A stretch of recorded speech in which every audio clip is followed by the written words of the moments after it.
Amit Soni sir. तो उनसे इस टॉपिक पे बहुत अच्छा डिस्कशन हुआ, तो अभी ऑलरेडी हम लोगों ने एक निकाला है। अमित सर ने ये बताया कि बायो में बहुत कम प्रिपरेशन करके बहुत अच्छा नंबर पाया जा सकता है, लेकिन आपके पास 2-3 स्किल होनी चाहिए। वो स्किल फाइनली प्री बोर्ड खत्म हो चुका है ना, देख ही रहे होगे कि टैग में क्या लिखा है, डोंट रिपीट मिस्टेक ना। प्री बोर्ड से क्या क्या सीखा, तो कुछ ऐसी चीजें तुमको बताने चल रहे हैं जहां पे आपने अपने प्री बोर्ड में यार छोटी छोटी मिस्टेक करी है। और इस पे जान तो केवल मेरा ही ओपिनियन नहीं है, कई टीचरों का ओपिनियन है, और उन टीचरों का आज नाम भी लिया जाएगा कि किन टीचरों से क्या क्या मैंने पूछा हुआ है और उन्होंने क्या आपको सजेशन दिया है। तो वीडियो को लास्ट तक देखिएगा। आई होप आपको वीडियो बहुत अच्छा लगने वाला है। ठीक है, अपने पेपर बहुत जल्दी जल्दी में पढ़ा ना। एक बहुत अच्छी मिस्टेक आपके बच्चों हुई है, जिसमें बच्चों ने क्या किया है, एमसीक्यू क्वेश्चन के लिए बिल्कुल सीरियस ही नहीं थे ना।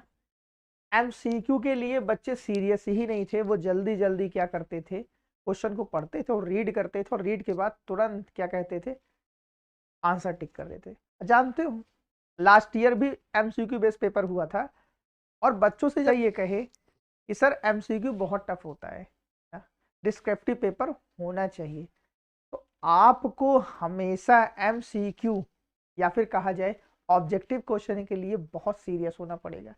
इसके लिए आपको बहुत अच्छे कलेक्शन बनाने पड़ेंगे, और जब कलेक्शन बनेगा तो डेफिनेटली आपकी क्वेरी क्या हो जाएगी, सॉल्व हो जाएगी। ठीक है, तो क्वेश्चन के लिए आपने जैसे सपोज करो आज कोई क्वेश्चन था, वहां पे इनकरेक्ट लिखा था ना, इनकरेक्ट, लेकिन बच्चों ने जल्दी जल्दी में उसे करेक्ट पढ़ लिया, और करेक्ट पढ़ने के बाद एक जल्दी सा ऑप्शन देखा और टिक कर दिया। एक मिस्टेक। दूसरी मिस्टेक, बच्चों ने क्या किया है, असर्शन रीजन, असर्शन और रीजन मैक्सिमम देखा गया है, इस पे बिल्कुल भी बच्चे सीरियस थे ही नहीं। इसको लेके सीरियस क्यों नहीं थे, एनसीईआरटी बुक में छपा नहीं है भैया ना, और उनके पास एक बढ़िया सा कलेक्शन नहीं है ना, यही हुआ है। अब एक सजेशन दे रहे हैं, ऐसा तो नहीं कि आप सारे अनसॉल्व परचेज कर लो ना? आप कोई एक्स अनसॉल्व परचेज करो, ठीक है, उसको पूरा कंप्लीट वे में आप सॉल्व करो। ठीक है, उसकी एक नोट्स बना लो, सॉल्व करोगे तो यार नोट्स बनी जाएगी। अपने वाई फ्रेंड को ये एक्स अनसॉल्व क्या कर दो, ट्रांसफर कर दो। ऐसे फ्रेंड को ट्रांसफर करो जिसके पास ऑलरेडी दूसरे पब्लिकेशन का अनसॉल्व आपके पास उसके पास हो, उससे आप क्या करो, उसका अनसॉल्व परचेज कर लो। ठीक है, आप उसके क्वेश्चन को असर्शन रीजन एमसीक्यू क्वेश्चन को सॉल्व कर डालो ना। फिर इसी तरीके से तीसरे से एक्सचेंज कर लो, चौथे से एक्सचेंज कर लो। जितने भी टाइम बचे हैं इस पे बहुत फोकस कर लो। क्यों, क्योंकि मैक्सिमम जो क्वेश्चन आपके रॉन्ग हुए हैं इस प्री बोर्ड में, वो असर्शन रीजन और आपके केस बेस्ड स्टडी हुए हैं, गलत हुए हैं। ठीक है, पहली चीज यहां तक हो गया। बात करते हैं फिजिक्स की। ठीक है, फिजिक्स में बच्चों ने स्टेप ही खत्म कर दिया है ना, जल्दी जल्दी क्वेश्चन को लगाया है और स्टेप ही खत्म कर दिया है ना। एक के बाद दूसरा स्टेप आना चाहिए, एक के बाद तीसरा स्टेप आ गया है, जल्दी जल्दी आंसर लगाया गया है ना? आपको पता है होगा ना कि सीबीएसई में स्टेप मार्किंग होती है। अगर आपने स्टेप ही नहीं लिखा तो यार मार्क किस पे दिया जाएगा ना, दिया ही नहीं जाएगा मार्क्स। तो स्टेप मार्किंग आपको लेने के लिए आपको कंप्लीट स्टेप देना पड़ेगा। ठीक है, ध्यान से समझना। फिर यूनिट ही नहीं लिखी है भाई, न्यूमेरिकल में आपने यूनिट ही नहीं लिखी है, दूसरी प्रॉब्लम। ठीक है, यहां तक तो फिजिक्स का हो गया। और एक बायो ना, बायो पे डिस्कशन करने चल रहे हैं। देखो ये एक ऐसा सब्जेक्ट है, चलो फिजिक्स केमिस्ट्री थोड़ा सा आइडिया है, पीसीएम से पढ़े हैं, लेकिन ये एक ऐसा सब्जेक्ट है ना, इसके बारे में कोई भी आइडिया नहीं है मुझे, बिल्कुल भी आइडिया नहीं है ना। इवन यहाँ तक कि जब भी क्लास में पढ़ाया जाता, जब मैं भी 10th में था, तो मैं क्लास से अपना इधर उधर हो जाता था। ये सब्जेक्ट मुझे कभी नहीं समझ में आया। इसके सब्जेक्ट के लिए एक बहुत ही बेहतरीन टीचर हमारे पास, हमारे साथ भी हमेशा रहते हैं, अक्सर देखा जाता है, अमित सोनी सर। तो उनसे इस टॉपिक पे बहुत अच्छा डिस्कशन हुआ, तो अभी ऑलरेडी हम लोगों ने एक निकाला है। अमित सर ने ये बताया कि बायो में बहुत कम प्रिपरेशन करके बहुत अच्छा नंबर पाया जा सकता है, लेकिन आपके पास 2-3 स्किल होनी चाहिए। वो स्किल क्या होनी चाहिए? मिनिमम टाइम में आप क्या करो, फिगर बनाने की प्रैक्टिस कर लो। तो कभी कभी क्या होता है, बोर्ड में क्वेश्चन आया, आपके पास टाइम भी है, आप यार उसमें कहा भी नहीं गया है, आपने फिगर नहीं बनाया। लेकिन अगर आपके पास टाइम है और आपको पता है कि यही फिगर बनेगा तो यार बना दो, तो फिगर से एक टीचर के ऊपर अच्छा इंपैक्ट पड़ता है। पहली चीज ये लगता है कि बच्चा साइंस को लेके बहुत डेडिकेटेड है। दूसरी चीज, और बायो में हमेशा तैयार रहिए कि कहीं ना कहीं क्या होता है, बच्चे फिजिक्स और केमिस्ट्री में हमेशा ध्यान रखो, फिजिक्स और केमिस्ट्री को में एक पेपर हमेशा स्ट्रांग आता है, लेकिन बायो हमेशा एवरेज आती है। अगर आप थोड़ी सी डेडिकेशन दिखाओगे ना, तो आपके साइंस में मार्क्स बायो की हेल्प से बहुत अच्छे आ सकते हैं।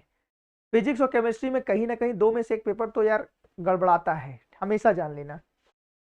तीसरी चीज यहाँ पे एक देखा गया, चलो बायो का हो गया, एक देखा गया यहाँ पे बच्चों ने क्या किया है, जब क्वेश्चन लिखा हुआ है ना, उसको अंडरलाइन ही नहीं किया है।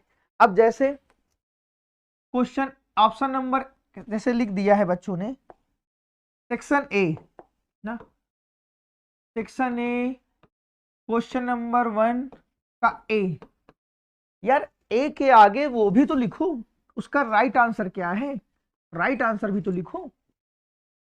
ये मिस्टेक किया है आपने। फिर एक क्वेश्चन के दूसरे क्वेश्चन के बीच में गैप ही नहीं छोड़ा है, दूसरी मिस्टेक। तीसरी मिस्टेक आपने किया क्या है मालूम है, आपने पेंसिल से इंपॉर्टेंट पॉइंट को अंडरलाइन ही नहीं किया है। अगर आप एक कॉपी में इतनी मिस्टेक कर रहे हो, अभी एक बहुत अच्छी मिस्टेक बताने चल रहे हैं, बच्चे उस चीज को लेके बहुत है, वो टॉपिक एक्चुअल में है क्या उसको सबसे इंपॉर्टेंट लास्ट में बताएंगे, अंडरलाइन ही नहीं किया है। तो बच्चे बड़े कंफ्यूज थे, सर पेन से करें कि पेंसिल से करें। तो आपका जो बोर्ड का एडमिट कार्ड आएगा उस पर ये लिखा रहता है कि आप अंडरलाइन पेंसिल से करें, ठीक है। तो हमेशा तैयार रहिएगा, अंडरलाइन आप किससे करेंगे, पेंसिल से करेंगे, पहली चीज। दूसरी चीज,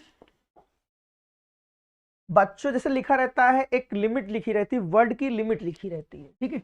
जैसे 20 वर्ड्स ना, 20 वर्ड्स, 50 वर्ड्स, 100 वर्ड्स, ठीक है। जितने वर्ड्स लिखे मैटर नहीं करता है। सीबीएसई में या फिर कहा जाए किसी भी बोर्ड में ये कंसीडर कर लिया जाता है, जो आपकी कॉपी होती है, ऐसी कॉपी होती है, उसमें बहुत सारी जो लाइनें होती, उसमें कंसीडर दिमाग में डाल दिया जाता है कि यहां से और यहां तक लिखने में, ठीक है, अगर आपने क्या किया है, एकदम थोड़ा सा लाइन यहाँ पे खींचा है और यहाँ पे, यहां से और यहां तक में लगभग 10 वर्ड आपके क्या होते हैं, आते हैं। तो अगर आपको 20 वर्ड में लिखना है ना, तो यार 2 लाइन 2.5 लाइन सफिशियंट है। अब बच्चे मिस्टेक क्या कर रहे थे, देखो सबसे बड़ी मिस्टेक ये कर रहे थे बच्चे, बच्चे यहां से लाइन खींच रहे हैं और यहां से लाइन कर, अरे यार वो जमाना चला गया कि वो जो कॉन्सेप्ट था यूपी बोर्ड में था कि आप मैक्सिमम क्या करो, पेजेस लिखो तो आपको नंबर मिलेंगे। इस पे टीचर सीबीएसई का यार फ्रस्ट्रेट हो जाता है, हमेशा ध्यान रखना। तो आपको ऐसी मिस्टेक नहीं करनी, आप एकदम लास्ट से ऐसे कीजिए और यहाँ से कीजिए, ठीक है, और यहाँ से लिखना शुरू करिए, यहाँ तक लिखते चले जाइए, कंसीडर किया जाता। अब भाई जब तुमने इतना ही बना लिया, तो यहाँ से लेके यहाँ तक में 10 वर्ड कैसे आएगा, आएगा ही नहीं, पॉसिबल ही नहीं है। यहाँ से यहाँ तक में 10 वर्ड किया जाता है, तो अगर किसी बच्चे को वर्ड लिखना है 100 वर्ड, तो एक पेज या 10 लाइन 11 लाइन सफिशियंट होता है। इस टॉपिक को लेके बच्चे बड़ा कंफ्यूज थे, बार बार वो क्या कर रहे थे, वर्ड को गिन रहे थे। यार ऐसी मिस्टेक तो ना करो, क्यों, क्योंकि हर क्वेश्चन के बाद अगर आप क्या करोगे, काउंट करोगे ना, बार बार पूछोगे, तो बच्चों को भी डिस्टरबेंस होगा डेफिनेटली। और तीसरी चीज क्या होगा यार, यहाँ पे मालूम है, आपका टाइम भी खराब होगा, आप अपना कंसंट्रेट ही नहीं हो पाओगे। और हमेशा एक चीज ट्राई करो, जो देखा गया है, कम टाइम में कम टाइम में, कम वर्ड में सटीक आंसर लिखने की तैयारी करो, तब आपकी प्रोग्रेस बहुत अच्छी होने वाली है। ठीक है, आई होप आपको वीडियो अच्छा लगा हो तो वीडियो को लाइक करिए, चैनल को सब्सक्राइब करिए। Thank you.